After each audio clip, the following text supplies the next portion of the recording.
Captain Jake Morrison stood on the bridge of the USS Horizon, staring at the massive structure that filled their view screen.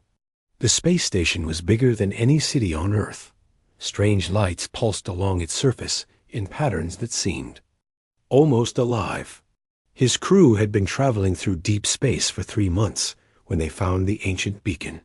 Now they were here, at the coordinates it had been broadcasting for who knows how long. "Captain, we're getting a transmission," said Lisa Carter from her communications station. She was young but skilled, one of the best operators in the fleet. Her fingers danced across the controls as she tried to decode the signal. "Put it through," Jake ordered. He straightened his uniform and prepared for what might be humanity's first contact with alien life. The view screen flickered and changed. A tall, thin being with blue skin and 4 arms appeared. Its eyes were large and dark, and it wore robes that seemed to shift colors as it moved. When it spoke, the words came through the ship's translation system. "Greetings, unknown vessel. This is the Galactic Council Station. State your species and purpose." Jake stepped forward. "This is Captain Jake Morrison of the human vessel USS Horizon. We come in peace from the planet Earth. We received coordinates from an ancient beacon and came to investigate." The aliens. Expression was hard to read, but something flickered in its dark eyes. "Human? We have no records of your species.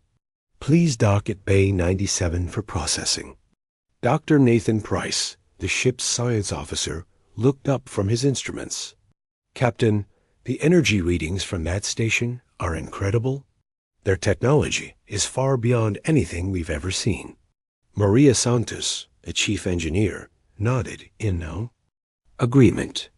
The power output alone could run all of Earth's cities for 1,000 years. What kind of civilization builds something like this? Jake felt a mix of excitement and nervousness.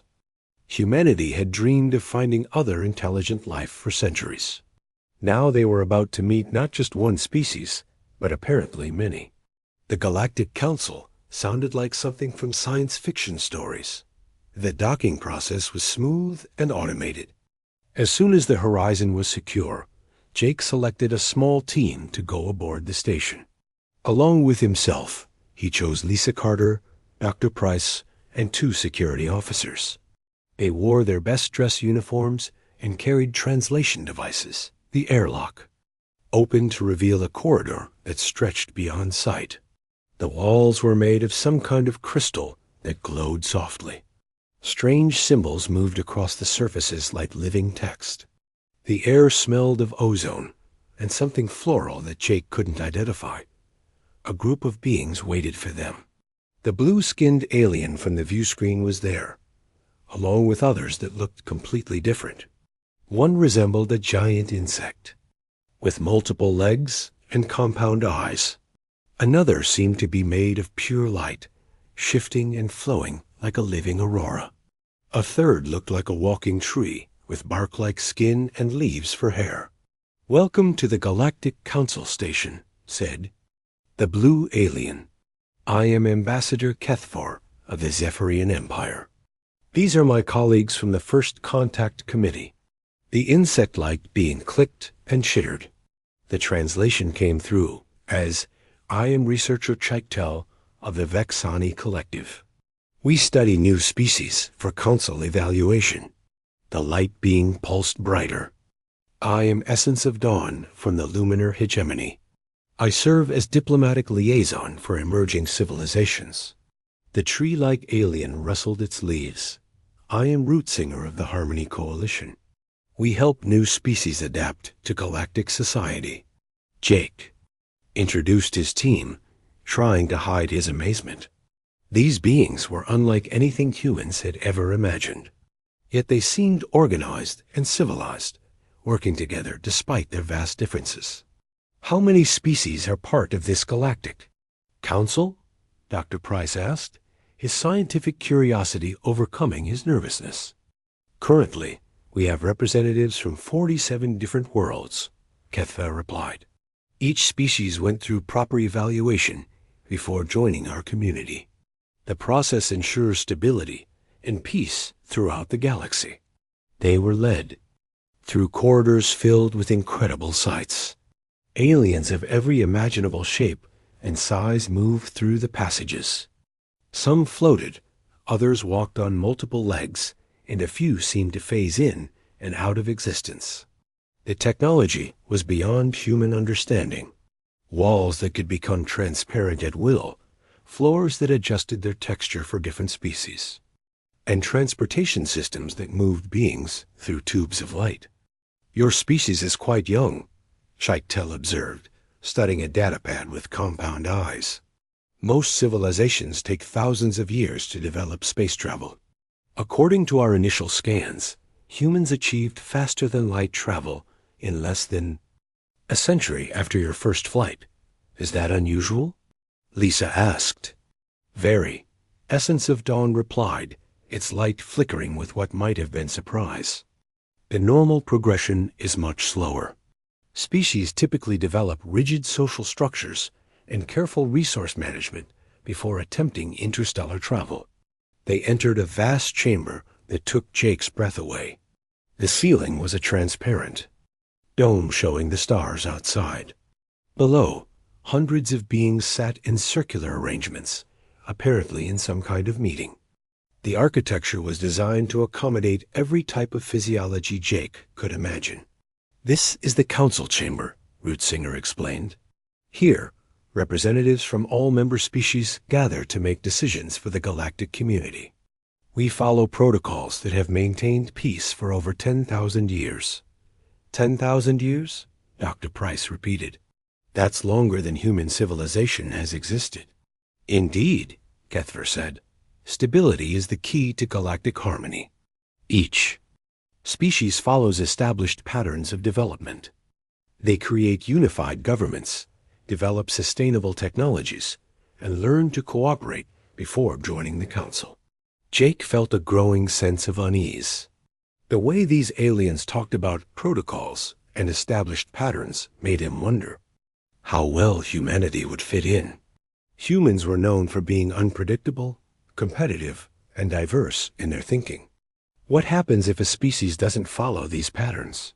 Lisa asked. The alien committee members exchanged glances.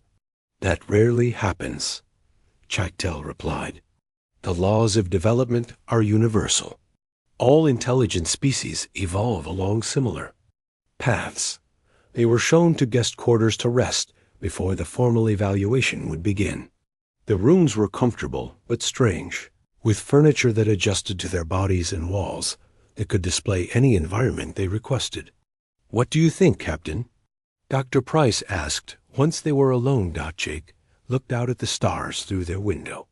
I think we're about to find out if humanity is ready for the galaxy, or if the galaxy is ready for humanity.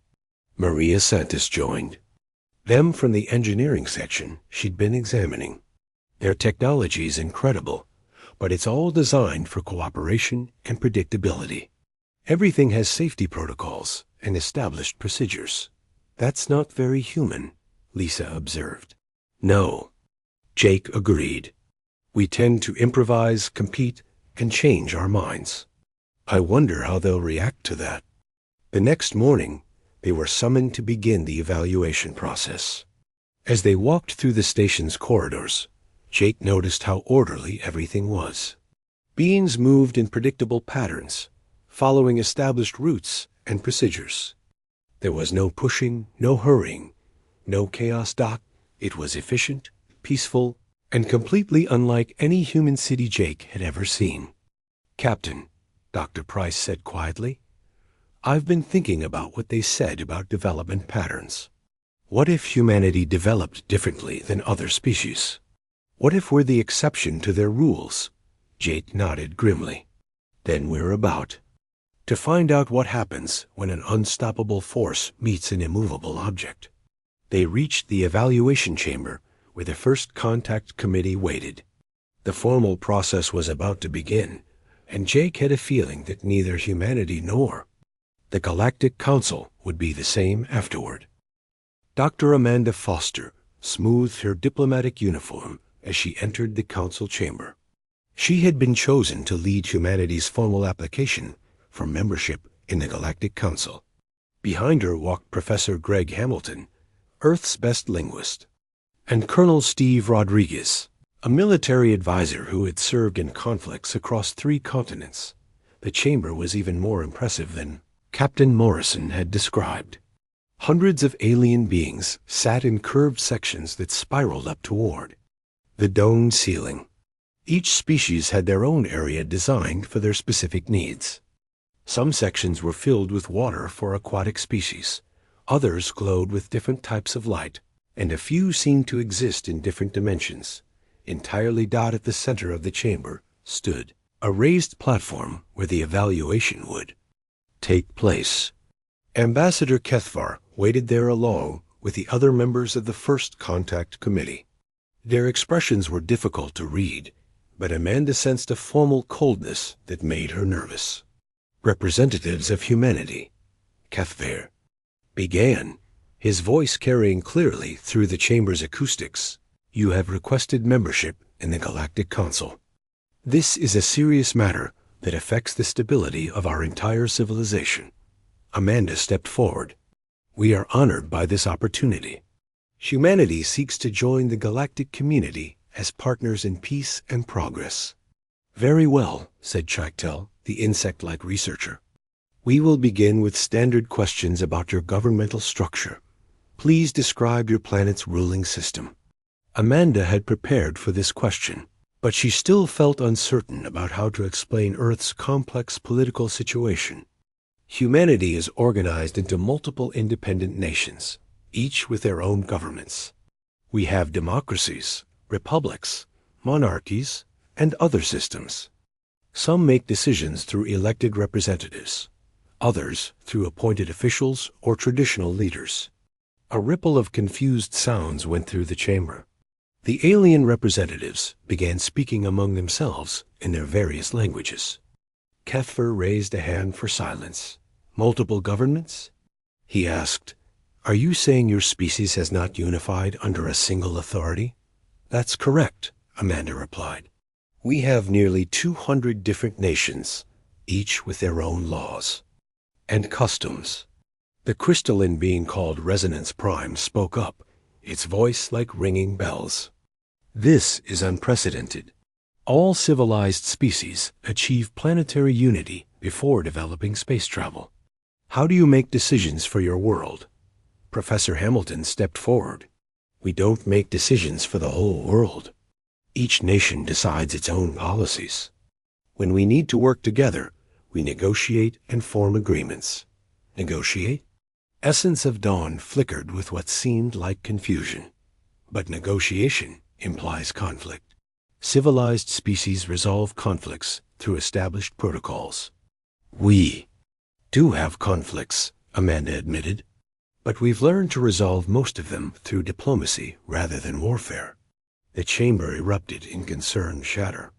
Several species sent urgent messages to their home worlds. The Corvan Empire's representative, General Faxmer, stood up with obvious agitation. You admit to having conflicts between your own kind? He demanded.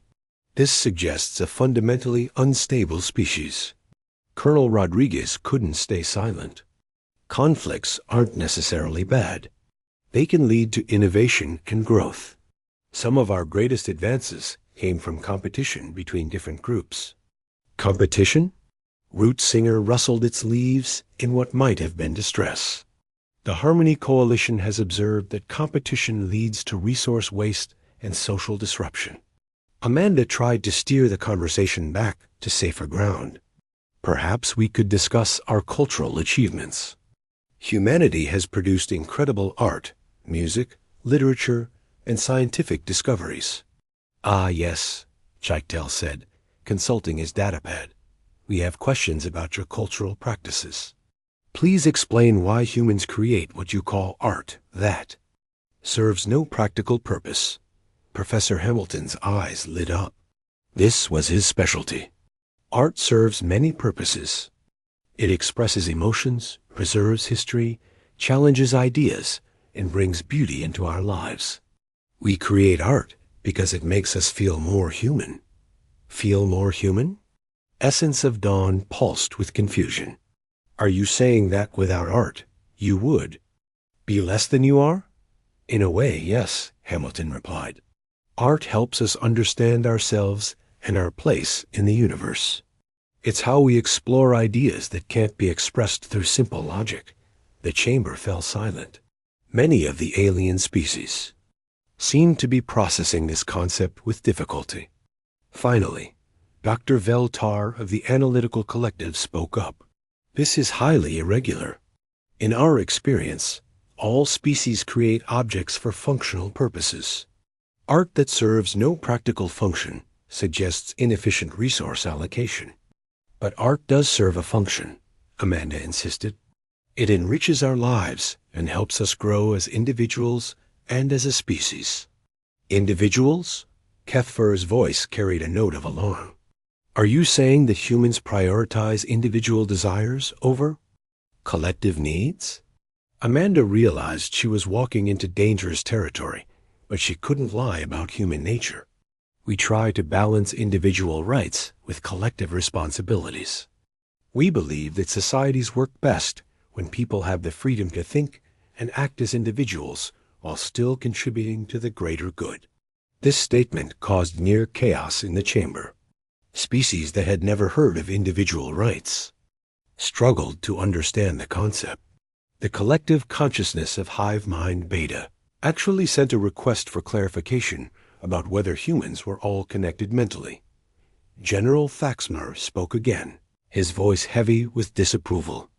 In the Corvin Empire, all citizens serve the state. Individual desires are secondary to collective stability. Your system sounds like organized chaos. It can be chaotic, Colonel Rodriguez admitted, but it also makes us adaptable. When circumstances change, we can respond quickly because we're not all thinking the same way. But how do you maintain order? Asked Serenity Song from the Harmony Coalition. Without unified thinking, how do you prevent constant conflict? Amanda tried to explain democracy, but the concept seemed foreign to most of the species present. The idea that leaders could be removed from power through voting rather than death or disgrace was particularly difficult for them to grasp. You're telling us that humans regularly change their leadership? Kethfer asked. How do you maintain consistent policies? We don't always maintain consistent policies, Amanda replied. Sometimes we change direction based on new information. Or changing circumstances. Change direction? Resonance Prime's crystalline form vibrated with what might have been shock. Consistent policy is the foundation of stable civilization. Change creates uncertainty, and uncertainty leads to chaos. Professor Hamilton tried to help, but change also leads to progress. Many of our greatest achievements came from people who challenged existing ideas and tried new approaches. Challenged existing ideas? Dr. Veltar consulted his instruments as if checking whether the translation was working correctly. Are you saying that humans deliberately reject established knowledge? Not reject, Hamilton clarified. We question it, test it, and sometimes improve upon it. That's how we learn and grow. The evaluation continued for hours, with each revelation about human society causing more confusion and concern among the council members. When Amanda mentioned that humans had multiple religions and belief systems, several species requested medical scans to check if humans were mentally stable. The discussion of human economic systems was particularly difficult. The concept of markets, where prices changed based on supply and demand, seemed like chaos to species accustomed to centrally planned resource distribution. You're telling us that humans trade goods without central authority determining fair prices? General Faxmar asked. How do you prevent exploitation? We have regulations and laws, Colonel Rodriguez explained, but we also rely on competition to keep prices reasonable. Competition again, Rootsinger sighed. Your entire civilization seems based on conflict and unpredictability. As the session drew to a close, Ambassador Kethfer conferred with the other committee members. Their body language suggested deep concern. "Representatives of humanity," he announced, "the First Contact Committee must deliberate on what we have learned. You will be notified of our decision." Amanda felt a sinking feeling in her stomach. The aliens' reactions had been worse than she'd feared. As they left the chamber, she could hear the representatives discussing humanity in worried tones. "How do you think it went?" Professor Hamilton asked once they were back in their quarters. Colonel Rodriguez shook his head. "I don't think they understand us at all. To them, we probably look like dangerous madmen." "Maybe that's exactly what we are," Amanda said quietly. "Maybe humanity really is too chaotic for galactic civilization." The next morning, they received the committee's preliminary report. The language was diplomatic, but the message was clear. Humanity was deemed too unstable, too unpredictable, and too dangerous for membership in the Galactic Council. Amanda stared at the rejection notice, wondering how she would explain to Earth that humanity had been judged unfit for the galaxy. The dream of joining a peaceful galactic community seemed to be slipping away before it had even begun. President Helen Brooks sat in the Oval Office, reading the report from the Galactic Council for the third time. The rejection hurt, but what bothered her more was the reasoning behind it. According to the aliens, humanity was too chaotic too, unpredictable, and too dangerous for galactic society. "They don't understand us at all," she said to her assembled advisors. Secretary of Defense Paul Harrison nodded grimly from his chair, while Chief Science Advisor Dr. Richard Kane studied, his tablet with a worried expression.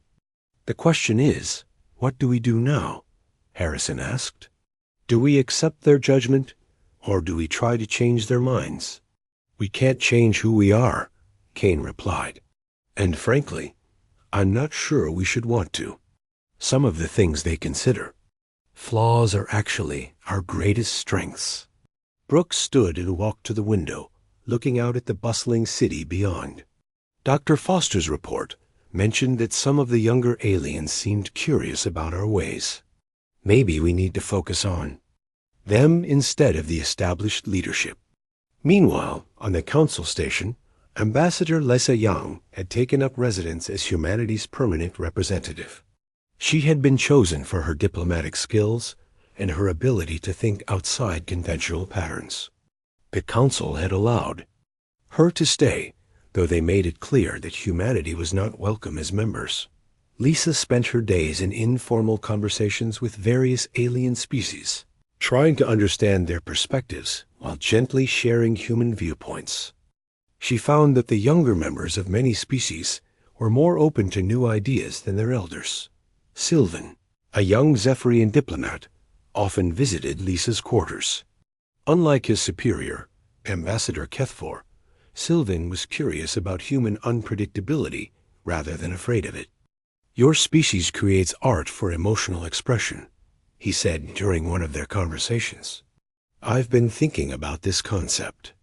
In Zephyrian society, we create objects only for practical purposes. But sometimes I wonder what it would be like to create something just because it makes me feel alive." Lisa smiled. "That's exactly what art is about.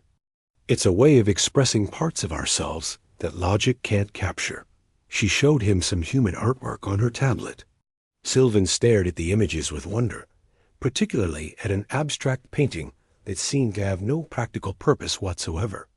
"I don't understand it," he admitted, "but it makes me feel something I've never felt before. Is this what you call beauty?" Similar conversations were happening throughout the station. Sub-Commander Nexal of the Corvan Empire secretly met with human crew members to discuss military tactics.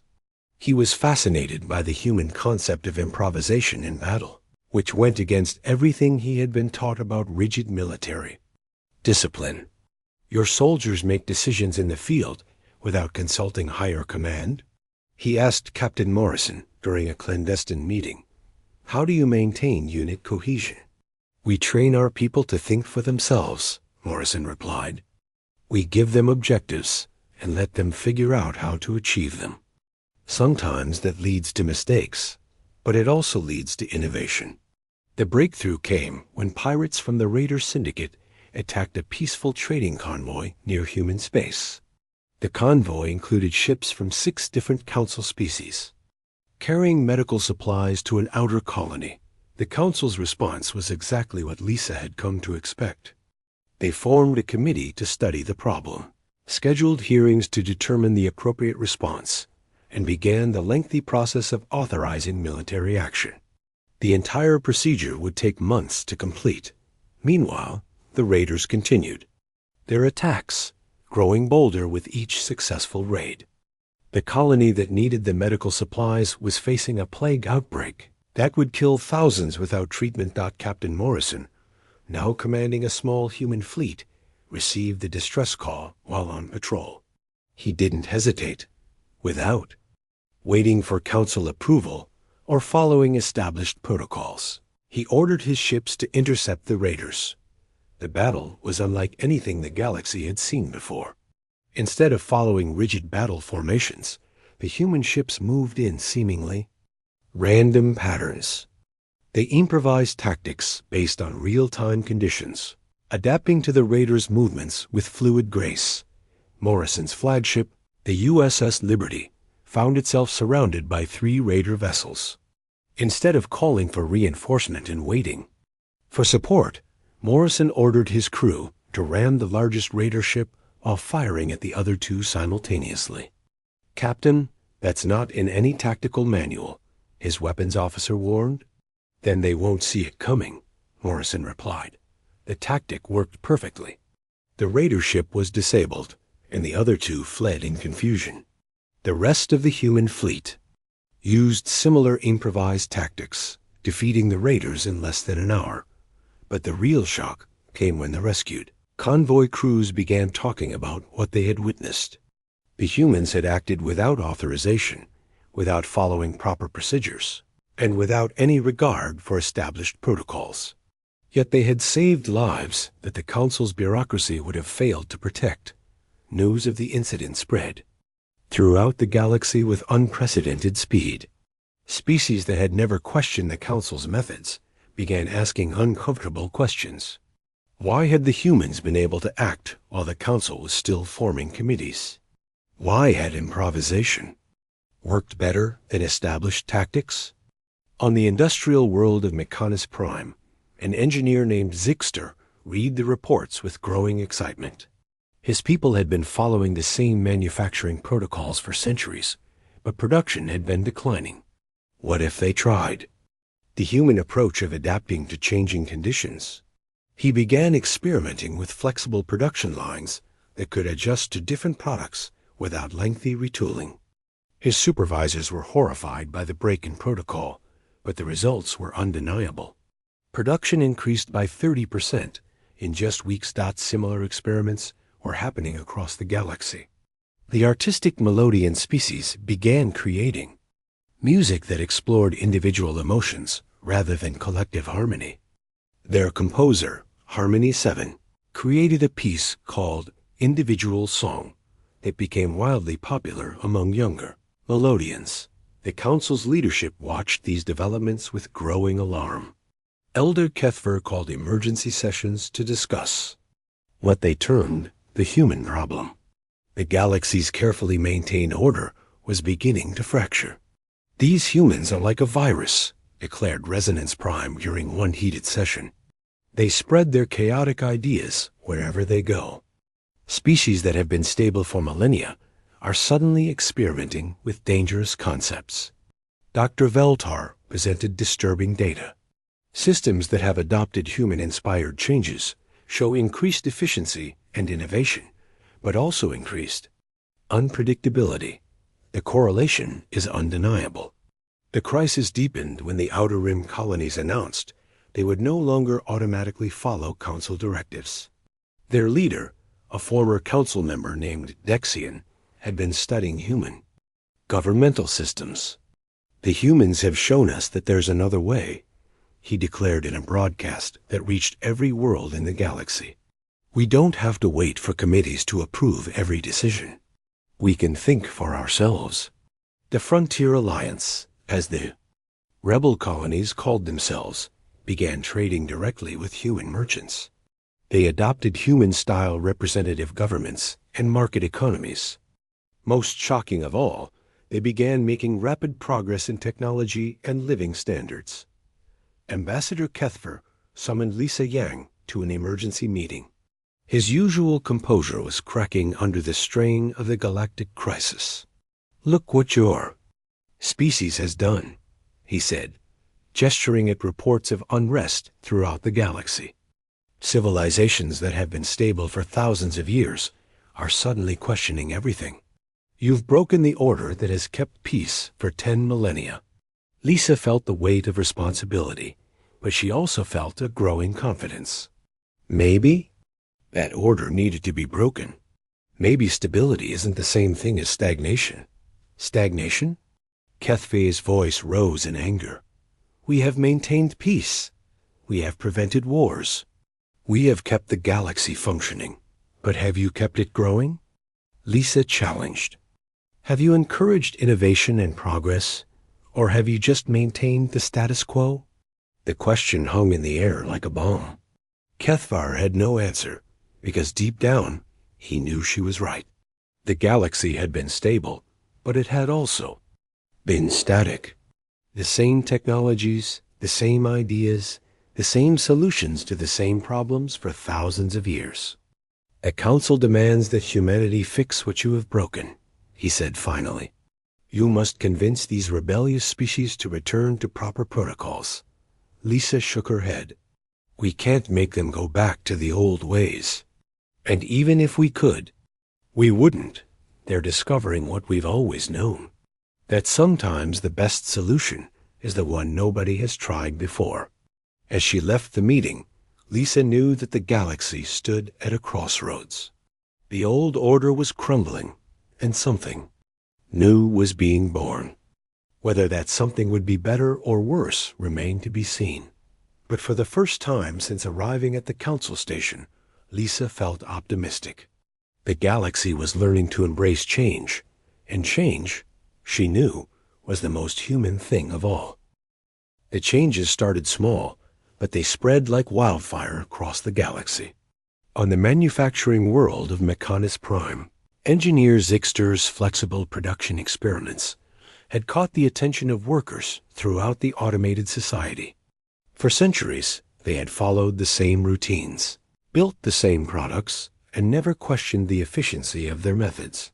Now, small groups of workers were meeting in secret, discussing the human concept of innovation.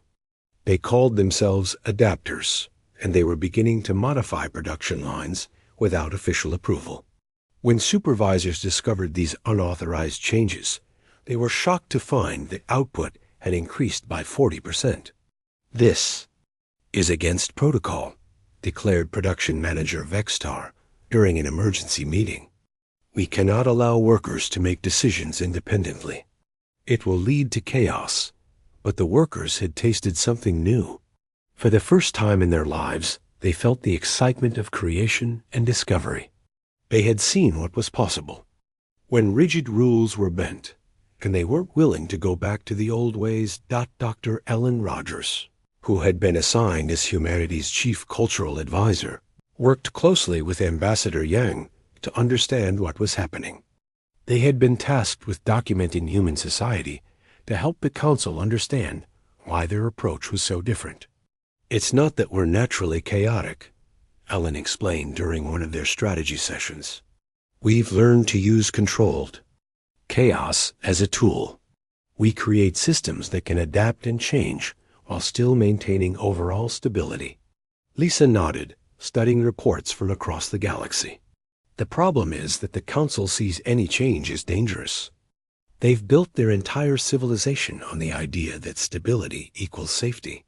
But stability without growth is just another word for stagnation, Ellen replied. These species are discovering that they've been living in a beautiful prison. The breakthrough came when Ellen and her team began documenting human governmental systems. They showed how democracies could change leadership without collapse, how market economies could adjust to new conditions, and how diverse societies could function through negotiation rather than control. The data was compelling. Human societies had faced countless crises over the centuries, but they had survived and grown stronger by adapting to new challenges. The very chaos that the Council feared was actually humanity's greatest strength. Meanwhile, the changes were accelerating across the galaxy. The artistic Melodian species had embraced individual expression with enthusiasm that surprised even their own leaders. Harmony 7, the composer who had created individual song, was now leading workshops on personal creativity. For 10,000 years, we have created music that expresses the collective harmony of our people, she explained to a gathering of young Melodians. But what if we also explored the unique harmonies within each individual? What if we celebrated our differences instead of hiding them? The music that emerged from these workshops was unlike anything the galaxy had heard. It was chaotic, unpredictable, and beautiful in ways that traditional Melodian harmony could never achieve. More importantly, it was spreading to other species, inspiring them to explore their own forms of individual expression. The Council's response was swift and harsh. They declared the new music culturally destabilizing and banned it from official broadcasts. But the ban only made it more popular. Young beings across the galaxy began sharing the music through underground networks, creating a subculture of rebellion that grew stronger with each attempt to suppress it. The real crisis came when the outer rim colonies formally announced their independence from Council authority. Dexian, the former Council member who now led the Frontier Alliance, had spent months studying human governmental structures. His people had implemented a system based on human democracy, with representatives chosen by popular vote and policies decided through open debate. "We reject the Council's claim to absolute authority," he announced in a broadcast that reached every world in the galaxy. "We will govern ourselves according to principles of freedom and self-determination. We invite any species that shares these values to join us." The response was immediate and overwhelming. Dozens of systems applied to join the Frontier Alliance, declaring their independence from Council control. The galaxy's political map was being redrawn in real time. Elder Kethver called an emergency session of the full Council. The chamber was in chaos, with representatives shouting in dozens of languages, while translation systems struggled to keep up. Some species demanded immediate military action against the rebels, while others called for negotiation. Order. Kethver. Voice boomed through the chamber. "We face the greatest crisis in galactic history. The humans have unleashed forces that threaten to destroy everything we have built." Dr. Veltar presented his latest analysis. "The situation is worse than we initially calculated. Species that have adopted human-inspired changes show increased innovation and productivity, but also increased unpredictability. The correlation suggests that human concepts are fundamentally incompatible with galactic stability. Then we must act decisively," declared General Thaxmer. "The Corvin Empire offers its military forces to bring these rebellious systems back into compliance." But before any action could be taken, the Chamber's communication system activated. A priority message was arriving from the galactic monitoring stations. The automated systems that watched the galaxy's borders had detected something that made every representative fall silent. "What is it?" Kethver demanded. The chief monitor, a crystalline being called Data Prime, spoke with obvious fear. "The destroyer fleet has awakened. Long-range sensors show massive ships emerging from the galactic core. They're moving toward populated systems." The destroyer fleet was a legend that every species knew but hoped never to face. Created by an ancient civilization that had vanished millions of years ago, the automated armada was programmed to eliminate any species that didn't match its creator's rigid parameters for acceptable life. How many ships? Asked Resonance Prime. Thousands. Data Prime replied. Maybe tens of thousands. They're using technology beyond our understanding. The implications hit the Council like a physical blow. For 10,000 years, they had maintained peace through careful protocols and established procedures. Now they faced an enemy that didn't negotiate, didn't follow rules, and couldn't be reasoned with. Ambassador Young, who had been observing the session, stepped forward. The destroyer fleet's programming is based on predictable patterns. They analyze civilizations and destroy those that don't conform to their creator's standards. How do you know this? Kethfer asked. Because it's exactly the kind of rigid thinking that humans have learned to overcome, Yang replied. We faced similar challenges throughout our history. The key is to be unpredictable. Unpredictable? General Thaxmer scoffed. Military tactics require precision and coordination. Random actions lead to defeat. Not random, Yang corrected. Adaptive. The destroyer fleet's programming is designed to counter known tactics and strategies. But it can't adapt to truly creative thinking. The first reports from the outer systems confirmed Yang's theory. The destroyer fleet was systematically destroying worlds that followed standard galactic patterns. Their ships moved in perfect formation, following protocols that had been programmed eons ago. The Council's traditional defense forces were helpless. When they engaged the destroyers using established battle tactics, they were defeated with ease. The enemy's programming had analyzed and countered every standard strategy in the Galactic Military Handbook. But something interesting happened when the ousting destroyers encountered the rebellious Frontier Alliance. Ships that had been experimenting with human-inspired tactics achieved surprising successes. They couldn't win, but they could survive longer than anyone expected. Daxian sent a message to the Council that changed everything. We're willing to work with you to fight this threat, but we won't abandon the principles we've learned from humanity. If you want our help, you'll have to accept that the old ways aren't working.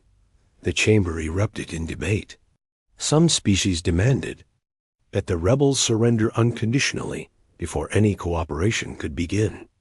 Others argued that survival was more important than maintaining political control. Ellen Rogers, who had been monitoring the situation from her research station, sent an urgent message to the Council. The destroyer fleet can be defeated, but only if we stop fighting it like a traditional enemy. We need to embrace the chaos that you've been afraid of. As the debate raged, more reports arrived. The destroyer fleet was accelerating its advance, and traditional defenses were failing. Everywhere, the galaxy's oldest enemy had returned, and the only hope for survival lay in the very chaos that the Council had spent 10,000 years trying to prevent. Elder Kethfer looked around the chamber at the representatives of 47 species, all of them facing extinction. For the first time in his long life, he began to wonder if the humans might be right about the value of change. The galaxy's survival now depended on learning to embrace the unpredictable, the chaotic, and the fundamentally human way of thinking. We don't have much time, Yang said, stepping into the center of the chamber. Every hour we spend debating is another hour the destroyer fleet gets closer to populated worlds. Millions of lives are at stake. Admiral Tony Blake stood on the bridge of the USS Constitution, watching as the largest space battle in galactic history prepared to begin. The destroyer fleet stretched across space like a dark ocean, thousands of ships moving in perfect geometric patterns that would have been beautiful if they weren't so terrifying. Around him, the combined forces of the galaxy prepared for what everyone knew would be the final battle. Human ships flew alongside reformed Council vessels. Frontier Alliance fighters mixed with traditional defense fleets. And for the first time in 10,000 years, the galaxy's military forces operated without a single unified command structure. Admiral, we're receiving coordination requests from over 300 different commanders. reported Communications Officer Lisa Warren. "Everyone wants to know the battle plan." Blake smiled grimly. "Tell them the plan is that there is no plan. Every group fights independently, adapts to local conditions, and trusts their instincts." His tactical officer, Commander Ryan Cooper, looked nervous. "Sir, that goes against everything we've learned about large-scale military operations." "Good," Blake replied. "If we can't understand our own tactics, neither can the enemy." The past months had been a desperate race against time. As the destroyer fleet advanced through the galaxy, consuming worlds with mechanical efficiency, the hastily reformed Galactic Alliance had worked frantically to teach rigid military minds how to think like humans. Dr. Ellen Rogers had led teams of instructors to every major fleet, sharing lessons from human military history. She taught Corvin officers about guerrilla warfare, showed Zephyrian pilots how to use calculated recklessness, and helped crystalline commanders understand that sometimes the best strategy was to throw away the rulebook entirely. The results had been mixed. Some species adapted quickly to the human way of thinking, while others struggled with concepts that went against millions of years of evolutionary programming. But gradually, a new kind of military force had emerged from the chaos. Captain Morrison, now commanding a mixed squadron of human and alien ships, opened a channel to the fleet. "All units, this is Liberty Actual. Remember what we've learned. The enemy expects us to behave logically. Don't give them that satisfaction." The destroyer fleet began its attack with the precision of a clockwork mechanism. Their ships moved in mathematical formations, firing weapons that could calculate the exact position of every enemy vessel. Against a traditional fleet, the attack would have been devastating. But the galaxy's defenders weren't traditional anymore. Human ships scattered in random directions, drawing destroyer vessels away from their formations. Frontier Alliance fighters used hit-and-run tactics that made no tactical sense, but somehow worked. Reformed Council forces abandoned their usual defensive positions and went on the offensive at unpredictable moments. The battle quickly devolved into dozens of smaller conflicts spread across a volume of space larger than most solar systems. Each group of defenders fought their own war, using tactics that ranged from brilliant to completely insane. Colonel Susan Ward led a combined force of human Marines and Corvin warriors in a boarding action against a destroyer command ship. The plan was so risky that it would have been rejected by any sane military commander. Instead of approaching the enemy vessel directly, they used disabled ships as cover, then launched themselves through space using nothing but personal maneuvering. Units, this is either going to be remembered as the most brilliant tactical innovation in galactic history, or the stupidest suicide mission ever attempted. Ward told her troops as they prepared to jump. The attack worked because it was so completely unexpected. The destroyer ship's defensive systems were designed to counter organized assault patterns, not individual warriors flying through space like ancient cavalry charges. The boarding party captured the command ship's central processor, providing crucial intelligence about the enemy fleet's coordination systems. Similar scenes played out across the battlefield. Engineer Maria Santos led a team that turned asteroid mining equipment into improvised weapons. Professor Greg Hamilton convinced a group of Melodian artists to use their ship's sound projection systems as psychological warfare tools, broadcasting chaotic music that disrupted the destroyer's coordination algorithms. The turning point came when young Sylvan, the Zephyrian diplomat who had learned about human creativity from Ambassador Yang, proposed the most audacious plan yet attempted. Instead of fighting the destroyer fleet ship by ship, he suggested using the ancient council station itself as a weapon. The station has been the center of galactic civilization for 10,000 years.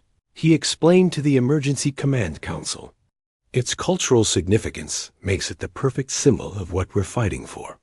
But it's also mobile, heavily shielded, and equipped with industrial equipment that could be converted to weapons.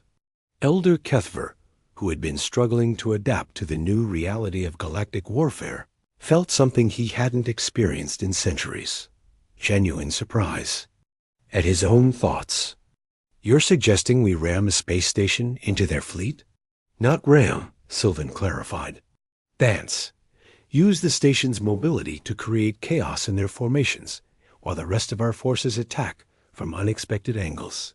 The plan was approved, not because it was tactically sound, but because it was so completely insane that even human commanders were impressed. A council station, home to galactic diplomacy for millennia, became a massive warship moving through enemy formations. Like a dancer performing an improvised ballet, Captain Morrison coordinated the attack from his flagship, now part of a fleet that included ships from every species in the galaxy. "All units, follow the station's lead. When it moves, we move. When it stops, we hit them with everything we've got." The destroyer fleet's algorithms finally broke down completely, faced with tactics that defied every form of logical analysis. Their perfect coordination collapsed into confusion.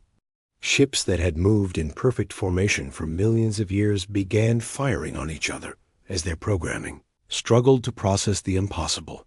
The battle's climax came when Admiral Blake led a final assault on the destroyer fleet's central command vessel.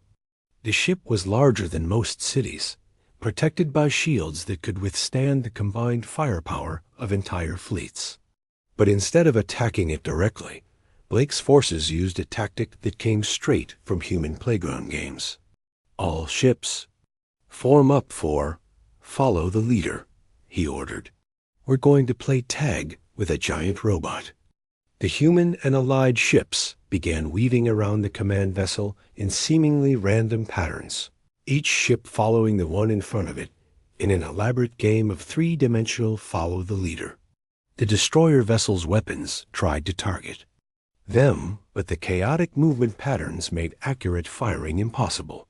While the enemy was distracted by the game, engineering teams led by Dr. Richards slipped close enough to plant charges on the command ship's central processing core. The explosion that followed sent cascading failures throughout the entire destroyer fleet. One by one, the ancient ships began shutting down as their coordination network collapsed. Without their central programming, they became nothing more than empty hulks drifting through space. The galaxy had been saved, but the victory came at a cost. Entire worlds had been lost, millions of beings had died, and the old order that had maintained peace for 10,000 years lay in ruins. As the surviving fleets regrouped around the council station, representatives from every species gathered to discuss what came next. The chamber that had once been a model of order and predictability was now filled with beings who had learned to embrace change and uncertainty. Elder Kethvar, his ancient wisdom expanded by the harsh lessons of war, addressed the assembly. "We have learned that our old ways, while peaceful, made us vulnerable to threats we couldn't imagine. The humans have taught us that strength comes not from rigid order, but from the ability to adapt and grow." Dr. Ellen Rogers stood to address the council, representing not just humanity, but the new way of thinking that had spread throughout the galaxy. "We've learned that diversity isn't a weakness to be controlled, but a strength to be celebrated. Different perspectives, different approaches, different ways of thinking. These are what make civilizations truly strong." The reformed council that emerged from the crisis was unlike anything the galaxy had ever seen. Instead of rigid protocols, they established flexible frameworks that encouraged innovation. Instead of uniform policies, they created systems that allowed each species to contribute their unique strengths. Young beings throughout the galaxy began learning in schools that encouraged creativity and individual thinking. Sylvan established the first Galactic Academy of Creative Problem-Solving, where students from dozens of species learned to approach challenges with human-inspired flexibility. The economic systems changed as well. Engineer Zixter's manufacturing innovations became the standard throughout industrial worlds, while artist Harmony 7's individual expression movement spread to every corner of galactic culture. Most importantly, the galaxy learned to see chaos not as something to be feared, but as a source of strength and renewal. The unpredictable, chaotic, wonderfully human approach to life became the foundation of a new kind of galactic civilization. Years later, Ambassador Yang stood in the same chamber where humanity had first been.